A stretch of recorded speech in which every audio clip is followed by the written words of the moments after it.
Hola, ¿qué tal? Pues bueno, pues vamos a continuar con nuestras clases de anatomía y estábamos viendo aparato digestivo, nos habíamos quedado en intestino delgado y ahora pues el siguiente tema es ver intestino grueso. De la primera parte que siempre comentamos pues es definición. Entonces decimos que el intestino grueso es un órgano del aparato digestivo que se encuentra localizado entre el ilion, específicamente la válvula ileocecal, y el ano. Toda esa estructura que está en esa porción pues lo conocemos como intestino grueso. Quizá tiene dos funciones principales.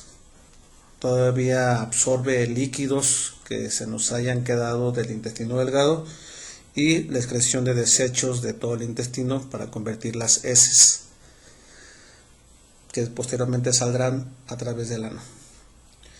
Esta es una imagen que ya hemos visto, donde se ve el estómago, hígado, vesícula biliar y vemos el epiplón mayor, que es peritoneo, que nos está recubriendo todo el intestino delgado, no nos deja ver el intestino grueso. El intestino grueso inicia más o menos a este nivel, le da toda la vuelta. Este es colon transverso y se viene por esta porción. La siguiente parte que siempre comentamos es localización exacta del intestino grueso. Bueno, pues el intestino grueso se divide en muchas porciones que ahorita las vamos a comentar. Entonces tiene pues diferente localización y diferente trayecto. Pero en términos muy genéricos podemos decir que abarca desde fosa ilíaca derecha con apéndice y el ciego, todo el flanco, todo lo que es parte del flanco derecho hasta bien pegado al hígado. Luego abarca todo lo que es el mesogastrio con colon transverso. Luego se va hasta hipocondrio izquierdo, cercano al estómago y al vaso. Y luego desciende por el flanco izquierdo. Va a llegar a fosa ilíaca izquierda y después se va a meter al hipogastrio para terminar en lo que sería el recto y ano. Entonces, como verán, pues tiene un trayecto que abarca básicamente todo el abdomen. Hacia la parte interna de lo que sería el colon, pues está todo el intestino delgado que hemos comentado. Hacia la parte derecha está pared abdominal, hacia la parte izquierda también pared abdominal. La porción de arriba está en contacto con hígado, luego hígado y vesícula biliar, estómago, luego estaría en contacto con el vaso, pared abdominal del lado izquierdo, fosa ilíaca izquierda y luego se mete en contacto con el sacro y sale por ano. Okay, entonces una distribución amplia. Aquí vemos el intestino delgado y el yeyuno hilo que ya habíamos comentado. Ya saben que aquí está la válvula ileocecal, entonces esta es la primera porción, que sería el ciego, junto con el apéndice que por aquí está. Luego seguiría colon ascendente, ángulo cólico del lado derecho, luego colon transverso, ángulo cólico del lado izquierdo, colon descendente, luego colon sigmoides y luego viene recto y ano.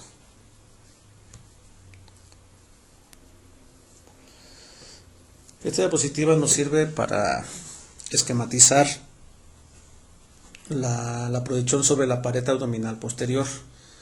Estos repliegues que se ven aquí se cortó el colon, una cosa que se llama mesocolon, que está uniendo, es peritoneo que une al colon hacia la pared abdominal posterior. Y vean cómo está en contacto con los vasos pélvicos, luego está en contacto con el riñón, va a estar en contacto por su pared posterior con el duodeno, luego con la cabeza del páncreas, cuerpo y prácticamente todo el páncreas.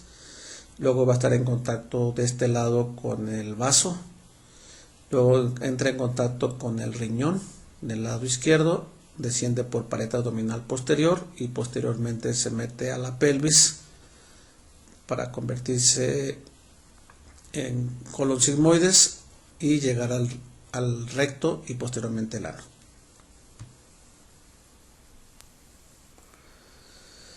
Otro de lo que hemos comentado un poquito de las dimensiones, se varía un poco, pero bueno, pues ya saben que va a oscilar entre 1,60 a 1,80 metros, es decir, está largo de alguna manera. Sus diámetros varían, quizá la porción más ancha sería a nivel del ciego o quizá colon ascendente, con un diámetro aproximado de 7 centímetros aproximadamente de diámetro. Está sostenido sobre la pared abdominal posterior pues por peritoneo. Entonces, peritoneo que envuelve al intestino grueso y de ahí se va a la pared abdominal posterior. Entonces, como envuelve al colon, se llama mesocolon. Otra parte que les comenté o que dejé serían las porciones del intestino grueso. Aquí está el ilion y aquí está la válvula ileocecal, que era la comunicación que hay con el intestino delgado. Entonces, la primera porción del intestino grueso es esta, es la porción del ciego. Entonces, todo lo que está por debajo de los límites serían por debajo de la válvula ileocecal.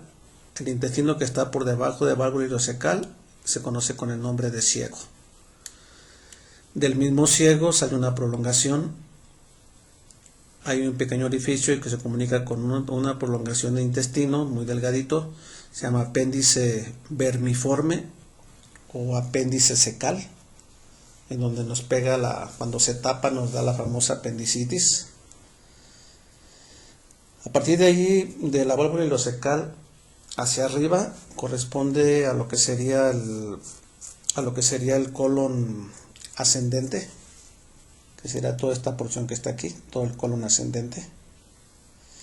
Y este colon ascendente va a llegar hasta un ángulo, el ángulo cólico del lado derecho o ángulo hepático, por estar en relación con el hígado. Entonces, hasta donde llega ese ángulo, hasta ahí es colon ascendente. A partir del ángulo se voltea y se dirige hacia el lado izquierdo y empieza el colon transverso. ¿Sí?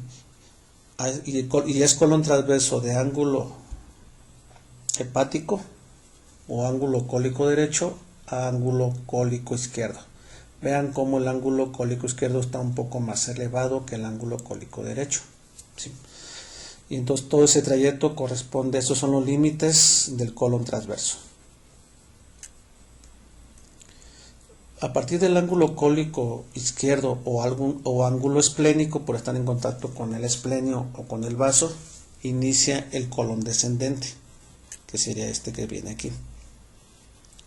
Este colon descendente tiene su límite hasta la cresta ilíaca, en el hueso ilíaco. Hay una cresta ilíaca que ya todo el mundo lo ubica. Entonces, hasta el nivel de la cresta ilíaca, hasta ahí es colon descendente. A partir de la cresta ilíaca inicia otro colon que se conoce con el nombre de colon sigmoide, o algunos libros lo manejan como colon iliopélvico. Entonces empieza de cresta ilíaca, se mete a la pelvis y va a llegar más o menos a nivel de la vértebra sacra 3. ¿Se acuerdan que está el sacro? Sacra 1, sacra 2, sacra 3. Entonces, a nivel de la S3 o vértebra sacra 3, hasta ahí termina el colon sigmoides o iliopélvico. A partir de ahí se convierte en recto. Y los límites del recto pues serían precisamente de S3 hasta el nivel del coxis, o una línea que se llama línea o unión anorrectal. Y posteriormente, a partir de esa línea o unión anorrectal, continúa el canal anal o conducto anal para terminar para terminar en lo que corresponde al ano. Y con eso se terminan lo que corresponde a porciones y a los límites de cada porción. Obviamente, como ya se comentó, cada una tiene sus relaciones, ¿no? Dependiendo de qué porción estamos hablando. Aprovecho también la imagen para comentar que parte de la constitución anatómica. Ya saben que cuando hablamos de constitución anatómica estamos hablando de capas, de las capas del intestino, en este caso intestino grueso. De afuera adentro tenemos una capa serosa, después viene una capa muscular dividida en dos tipos de fibras, que son fibras longitudinales y fibras circulares. Después tenemos la submucosa y ya está dentro la mucosa. Van a notar algunas diferencias con el intestino delgado. El intestino delgado, si ustedes vieron, todas sus asas eran lisas. Aquí vamos a encontrar unas estructuras, vamos a encontrar músculo liso, longitudinal, que son estas líneas que se ven aquí, que bajan, que empiezan aquí en el apéndice. Esas líneas es músculo longitudinal. Entonces esa línea la conocemos nosotros con el nombre de tenias, ¿sí?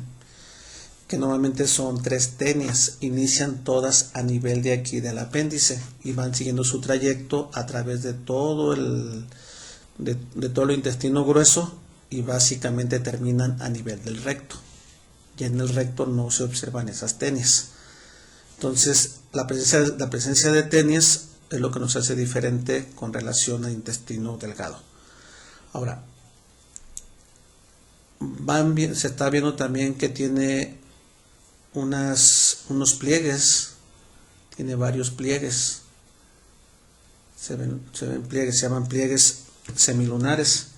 Entonces entre dos pliegues hay una abollonadura. Y entonces estas abollonaduras en la anatomía se conocen como austras. Entonces el intestino grueso tiene austras, ¿sí? Entre un pliegue y el otro pliegue se forma una abollonadura que se llama austra. Y también van a notar que en el trayecto, sobre todo de las tenias, vienen unas bolas de grasa pequeñas, unas bolitas de grasa que aquí se ven, que se conocen con el nombre de apéndices epiploicos, ¿sí? Entonces las diferencias con el intestino delgado es que el intestino grueso tiene apéndices epiploicos, tiene tenias y tiene austras. Eso no lo tiene el intestino delgado.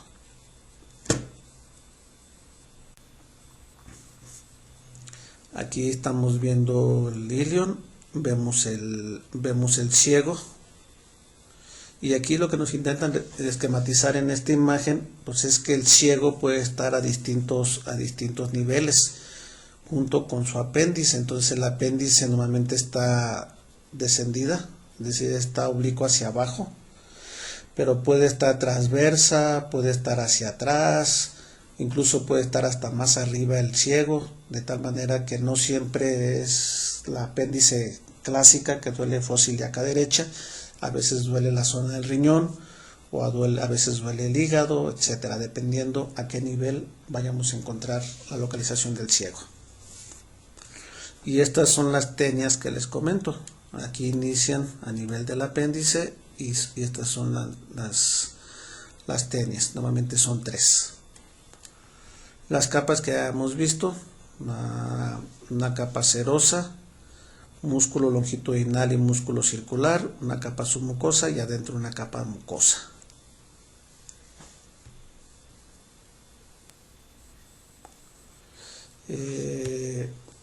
Esta imagen ya la habíamos pasado, pero bueno, pues con esto esquematizamos donde inicia el ciego con su apéndice.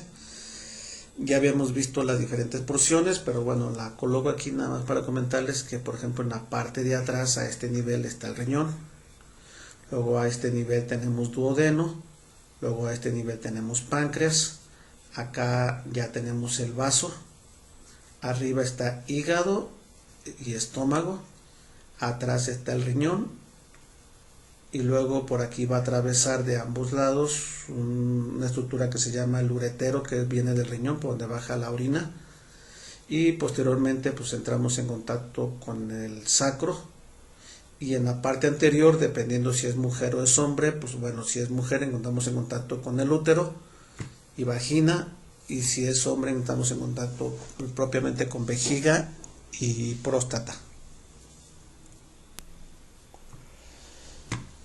Aquí está colon ascendente con sus tenias, ángulo cólico, colon transverso, veanlo cómo viene aquí y cómo viene su proyección del colon. Esto que está aquí es el mesocolon transverso porque está uniendo el colon a la pared abdominal, y vean cómo atraviesa de un lado a otro. Aquí está cortado pues para poder ver duodeno, vena cava superior, perdón, vena cava inferior, aorta, duodeno, ya sabemos que acaba páncreas. Posteriormente por aquí baja el colon descendente con el riñón en la parte de atrás.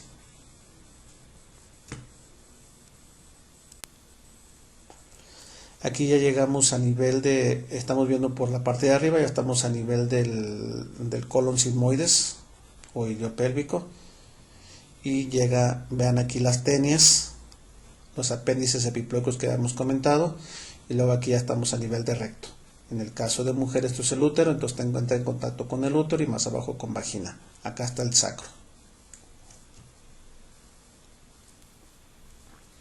En el caso del varón, volvemos a lo mismo, el colon o colon sigmoides con sus tenias, apéndices epiploicos, y luego va a llegar al recto y entra en contacto con vejiga, vesículas seminales y próstata, para luego pasar hacia el ano. En el caso de la mujer, el colon sigmoides, el recto, vean cómo está pegado al útero, vagina, y hace un espacio y un hueco entre vagina, entre útero y recto, un fondo de saco que se llama, en este caso fondo de saco de Douglas, y después entra en contacto con vagina para salir hacia el ano. La misma imagen vista de la parte de arriba, por aquí viene lo que se corresponde al colon descendente, y después ya llega al nivel de la cresta ilíaca, se convierte en colon sigmoides para llegar a nivel de sacra 3 y convertirse en recto.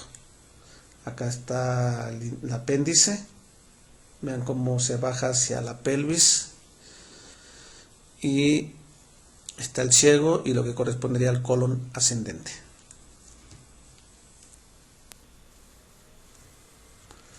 Lo mismo, venimos con el colon sigmoides, esto ya corresponde al recto. El peritoneo que deja un hueco aquí que se llama fondo de saco de Douglas, y a través de este fondo de saco entra en contacto con el útero y luego propiamente se pega el recto a la vagina. Entonces va pegado vagina unido con el recto a través de un tabique recto vaginal, y posteriormente viene el canal anal con sus esfínteres del ano para terminar pues, por su orificio que sería propiamente el ano. La misma imagen que vemos ahorita, pero en el caso del varón, colon descendente, colon sigmoides, recto, apéndice, ciego, colon ascendente, y luego entra en contacto con vesículas seminales, más abajo próstata, vejiga y próstata, y ya sale por a través del ano. La misma imagen pero lateral, vemos lo que sería el recto y vean cómo entra en contacto con vejiga, entra en contacto con próstata, con vesículas seminales. A los laterales pues está en contacto con el uréter, que sería este que viene aquí, y obviamente terminamos en el ano. Es muy fácil tocar a través del ano, tocar la próstata. De hecho, es el estudio para revisar la próstata, pues se tiene que hacer a través de ano, porque prácticamente está en contacto con el recto.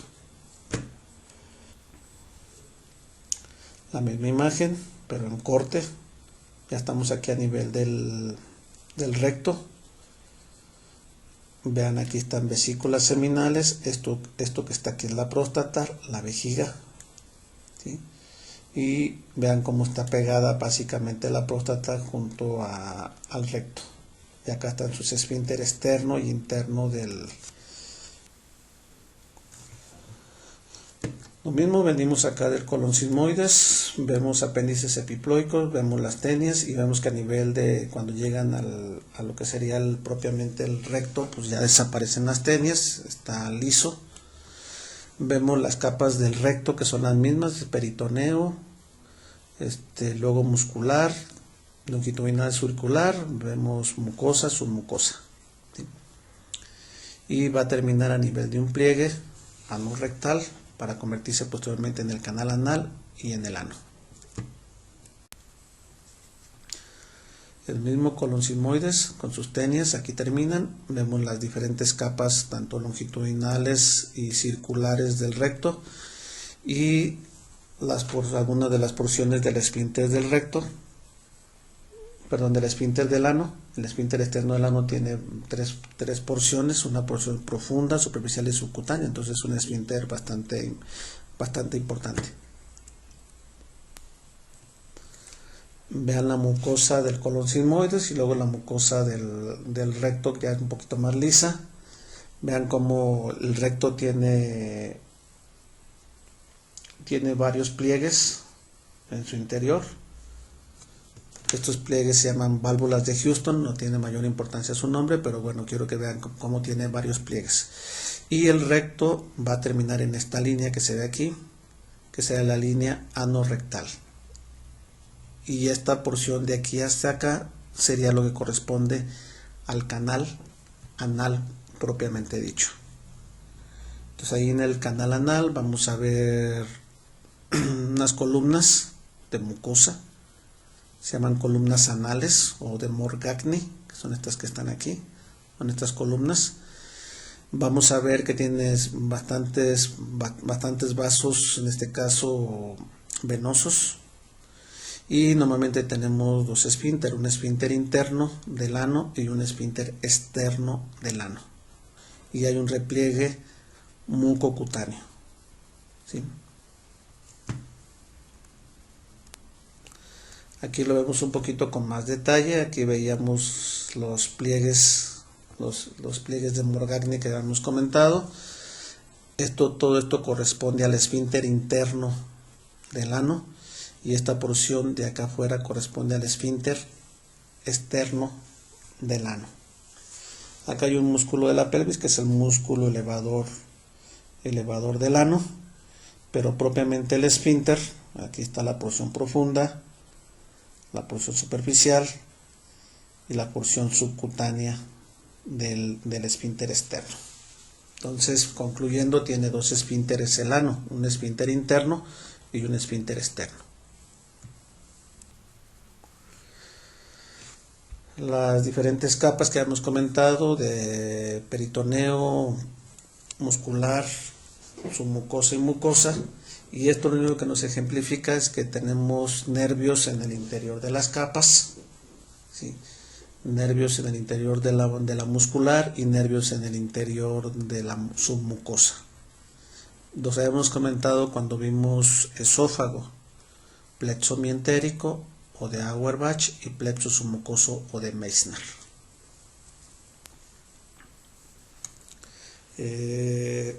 También les había comentado de las arterias. Ya hemos visto un poquito de arterias, pero bueno, lo comento nuevamente aquí.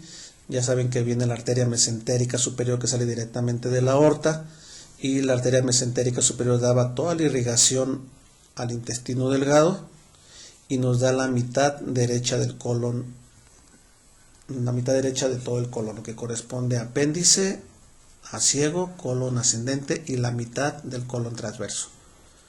Eso corresponde a la mesentérica superior. Y la arteria mesentérica inferior, que también sale de la aorta, da la irrigación a la mitad izquierda del colon, a todo el colon descendente y colon iliopélvico y una parte del recto.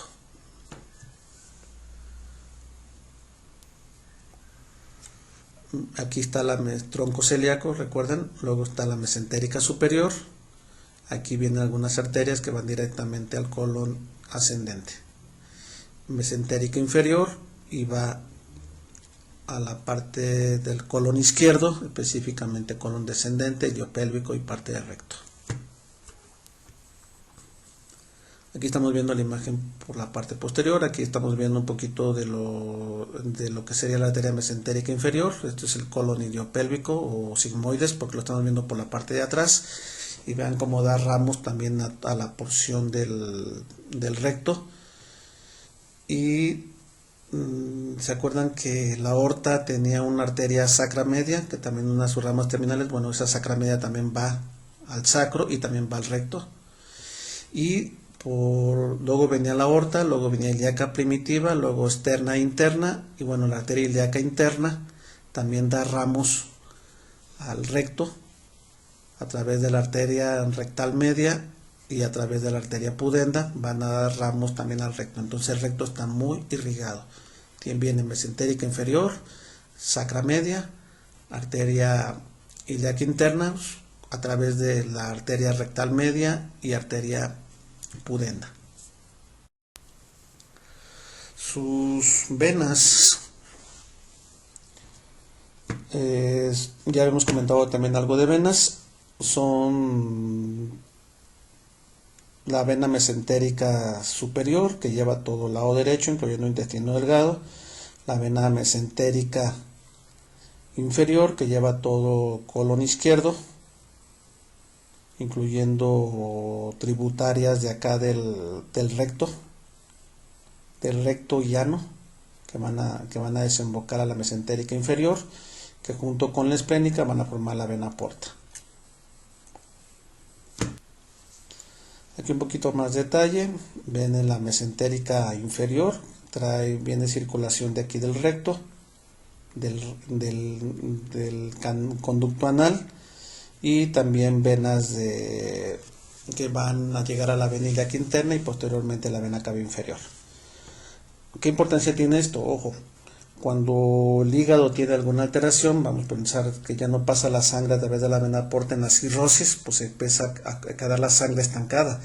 Entonces los pacientes cirróticos, la mayoría de ellos también padecen de varices o hemorroides aquí a nivel del recto ano, por estancamiento de la vena porta, o pacientes que tienen problemas de insuficiencia cardíaca, sobre todo del lado derecho, y posteriormente tienen alteraciones en la vena cava inferior, pues también son muy tributarios de dar alteraciones a nivel de las venas del recto y llano y tener hemorroides importantes.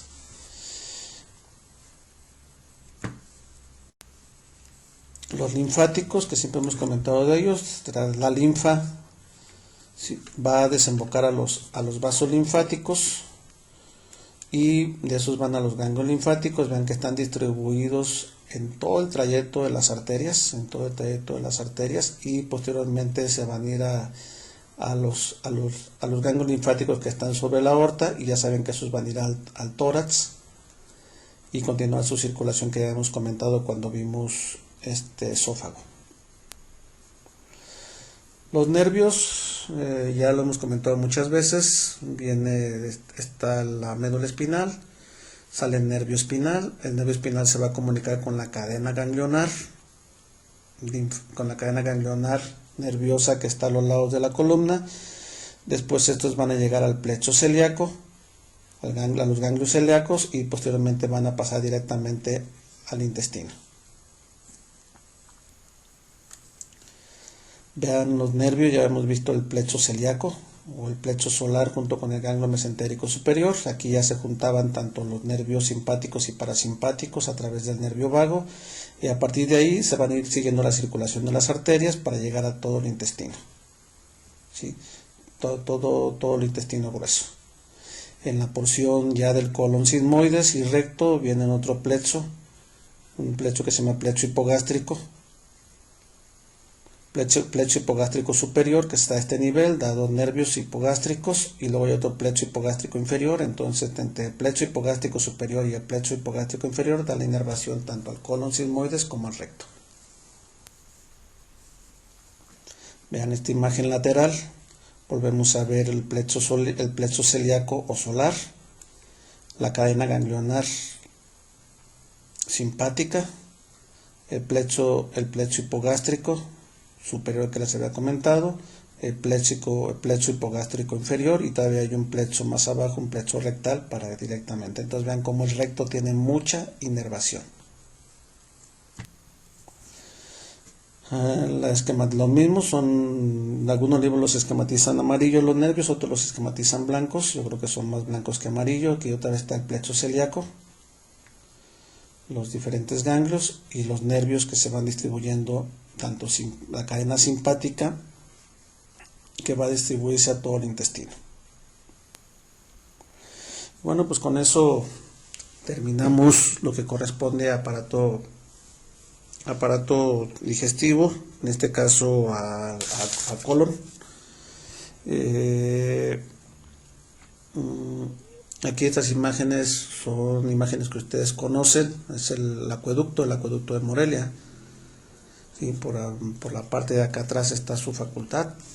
¿Sí? Esta es la parte que da hacia el monumento de Morelos, al Caballito, y esta es la parte que da al bosque Cuauhtémoc. ¿Sí? Es un acueducto emblemático de la ciudad de Morelia. Ha tenido muchas remodelaciones a partir de sus inicios. Bueno, pues, por ahí se empezó a fundar en 1616. Se terminó aproximadamente sobre 1730. Ha tenido varias remodelaciones en el trayecto de todo esto. Son 253 arcos. De los más altos miden alrededor de 9 metros con 30 centímetros aproximadamente. Y bueno, pues se considera una longitud aproximada de 1700 metros lineales, lo que contiene el acueducto. Y con esto terminamos colon. Ya saben lo que tienen que hacer, revisen su tarea, compárenla con mi presentación, hagan su trabajo y saquen sus conclusiones. Nos vemos la próxima.